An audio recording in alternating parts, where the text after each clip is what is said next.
여러분 안녕하세요. TV 책을 읽다입니다. 가끔 아무런 이유 없이 누군가에게 위로를 받고 싶거나 혼자서 훌쩍 여행을 가고 싶을 때 책으로의 여행을 통해서 위로를 받으면 어떨까 싶습니다. 오늘은 읽기만 해도 마음을 다독여주는 듯하고 아주 편안해지는 그런 책을 소개하려고 합니다. 채우지 않아도 삶에 스며드는 축복이라는 책인데요. 이 책은 하루를 정말 감사하게 여기는 마음으로 사소한 일상의 소재를 아주 쉬운 말들로 풀어낸 시 같은 에세이집입니다. 작은 것들을 눈여겨볼 줄 아는 연기자인 저자 정혜리 씨는 일상에서 겪은 생생한 이야기들을 들려주고 싶어서 이 책을 내놓았다고 하는데요. 혼자 살아가는 것이 아닌 세상, 또 만만치 않은 세상살이지만 그래도 돌아보니 모든 것이 감사하다는 것을 느끼게 해주는 그런 책입니다. 소리내어 천천히 음미하며 읽다 보면 많은 위로와 함께 일상을 감사할 수 있게 만들어주는 책인데요. 따뜻함이 묻어나는 에세이집, 채우지 않아도 삶에 스며드는 축복, 여러분들과 함께 하겠습니다. TV 책을 읽다 아직 구독과 알림 설정 하지 않으셨다면 구독과 알림 설정 하시고 꼭 함께 해주세요.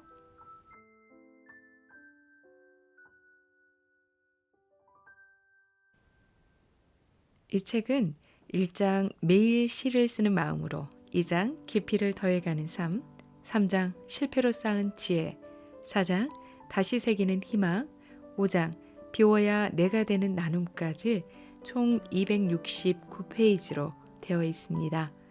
먼저 1장 그 한 부분인데요. 가지치기부터 읽어드리도록 하겠습니다.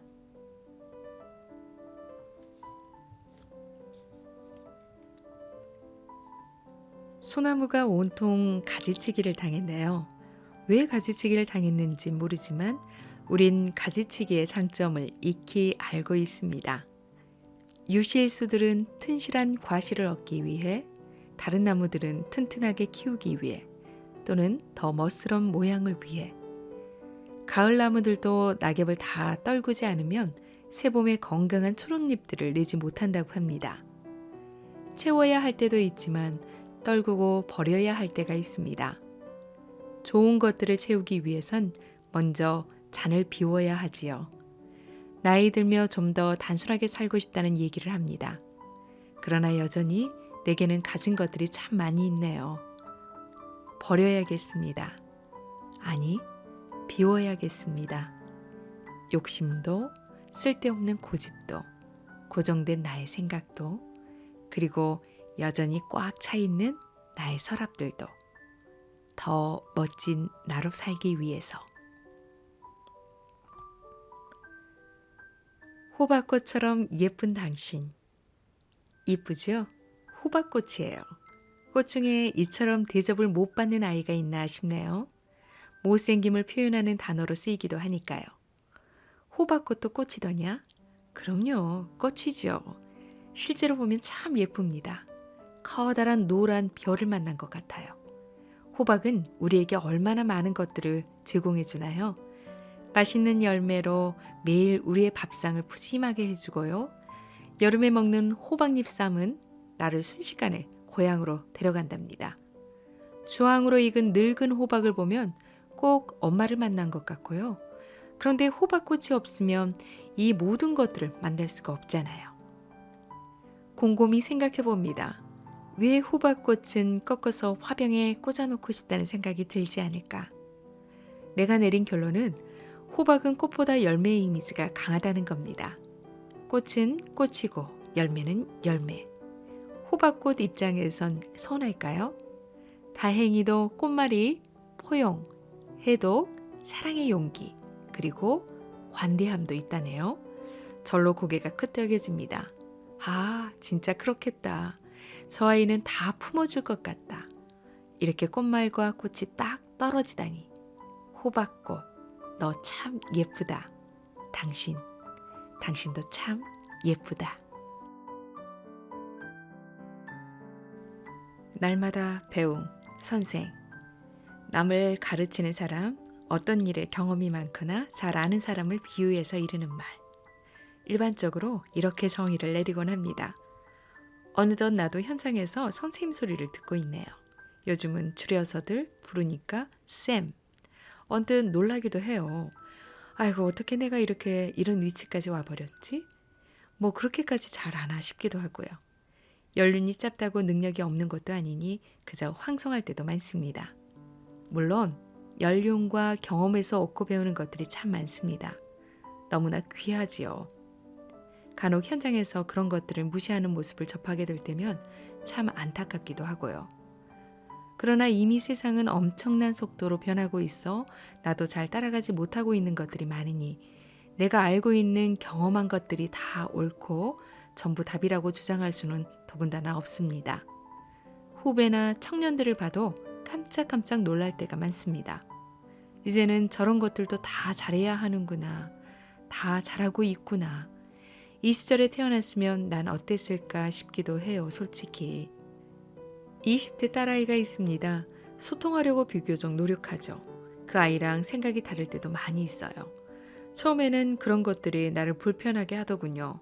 이야기를 나누다가 나도 모르게 목소리가 떨리기도 하고 그럴 땐 들키기 전에 적당한 선에서 얼른 마무리를 합니다. 잘못하다간 감정까지 상할 수 있으니까요. 그런데 이야기를 끝내고 곰곰이 그 아이의 말을 되새겨보면 나도 인지하지 못하는 사이에 꽤나 타성에 젖어 있었던 걸 발견할 때가 있습니다.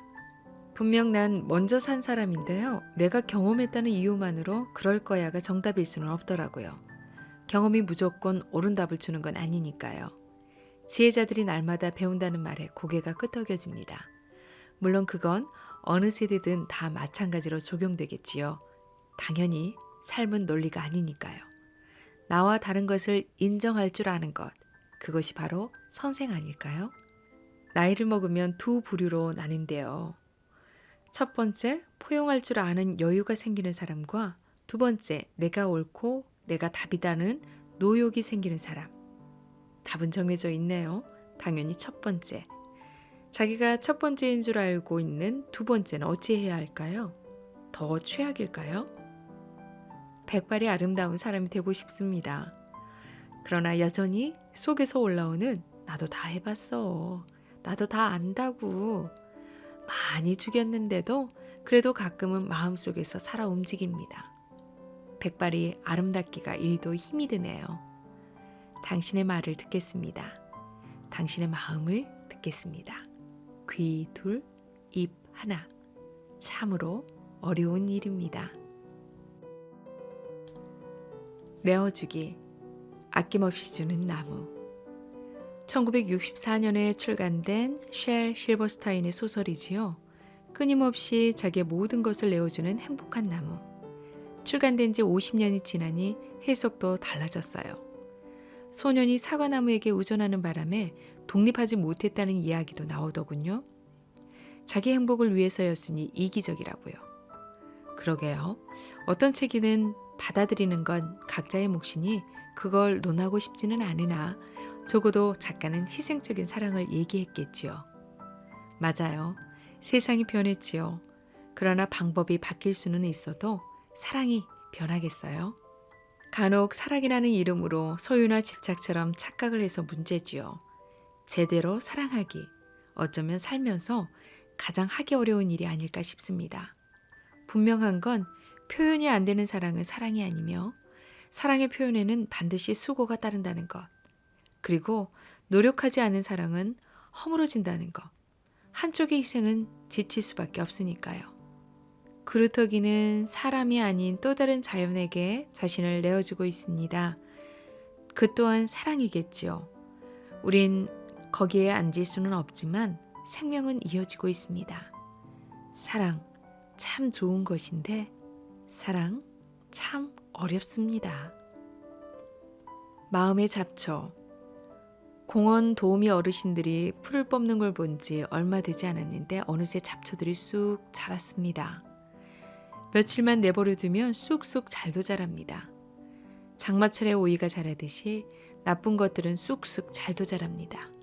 좋은 습관 만들기는 너무 어려운데 안 좋은 것들로 가는 길은 손살입니다. 마음의 잡초도 그러겠지요.